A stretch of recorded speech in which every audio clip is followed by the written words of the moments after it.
Imagine this, it's 1982 and you are one of the most powerful and successful men in the world, having an estimated net worth of $24 billion, which would be somewhere around $50 billion in today's money. Well, this was just another Sunday afternoon for the Colombian drug lord Pablo Emilio Escobar Gaviria. Les voy a decir quién soy. Yo soy Pablo Emilio Escobar Gaviria. Love him or hate him, Pablo Escobar managed to scale his illegal cocaine production operations to the point that he was generating an estimated $420 million a week in profits. In today's video, let's take a look at what mental and business strategies did he practice to rack up this insane amounts of money, and how you can implement them into your life. Welcome back to the best YouTube channel for educating and inspiring you to riches.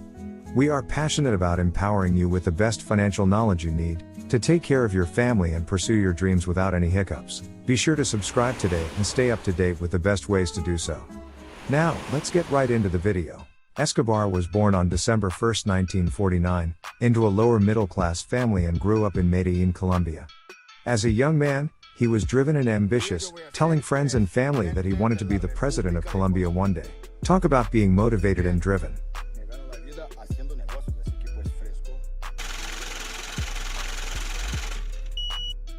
Pablo's early business forays involved smuggling contraband such as tobacco and liquor.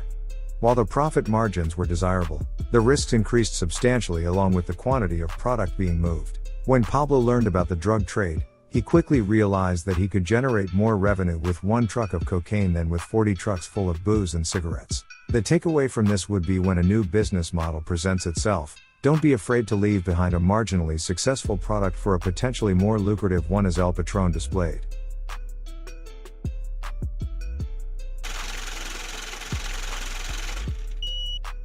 The production cost of a kilo of cocaine in Colombia in 1970 was $1,500.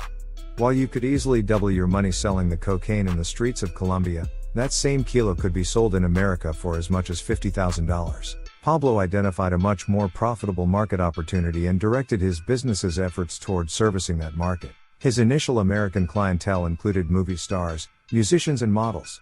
Pablo may have been the first drug dealer in history to have celebrity endorsements. The business strategy used here displays that looking beyond your local market for customers and finding a larger market with little competition may be worth the initial outlay in infrastructure costs.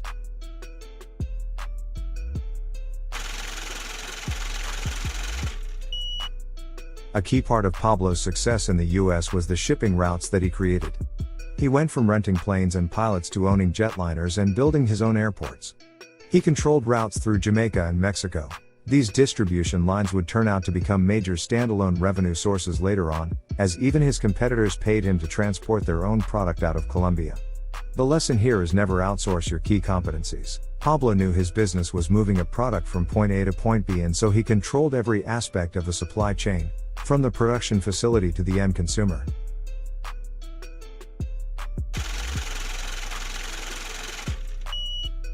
Pablo made business deals with his competitors. In fact, the Medellin cartel was less of a cartel and more of a loosely connected group of drug lords, with Pablo as their chairman. Escobar united these competitors under a shared vision of prosperity and a common hatred for the Colombian government. Later on, Pablo would even negotiate business dealings with the Cali cartel, the Medellin cartel's sworn enemy. The Cali cartel became one of Pablo's biggest customers.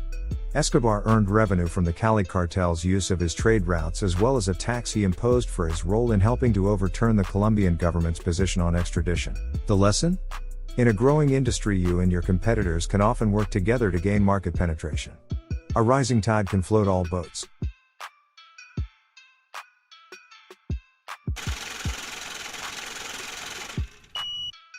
Escobar wasn't blind to the risks he was taking.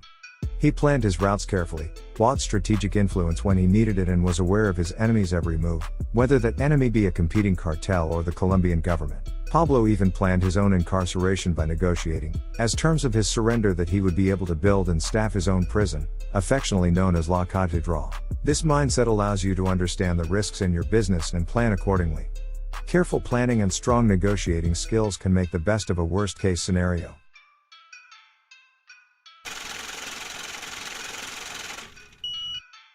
Escobar wasn't without his faults, whether they be personal, moral, or business. His childhood dream of becoming Colombia's president often got in the way of his business objectives. He spent time on the campaign trail while his competitors ate away at his market share. His political battles put a spotlight on his drug operations, forcing the government to deal with him more aggressively. Lesson: running a business is hard enough without splitting your focus in opposite directions. Stay laser focused on a limited number of key objectives that matter most. Al Patron is not only one of the most successful criminals of all time, but he is one of the most successful entrepreneurs in history. He took an undervalued product to a new market, established production controls, supply chain management and distribution agreements to become one of the wealthiest men in the world, all while being repeatedly shot at by his competitors, the police and the government. Why shouldn't we learn from Pablo's business and implement them into our lives for success? Thank you for joining and see you in the next one.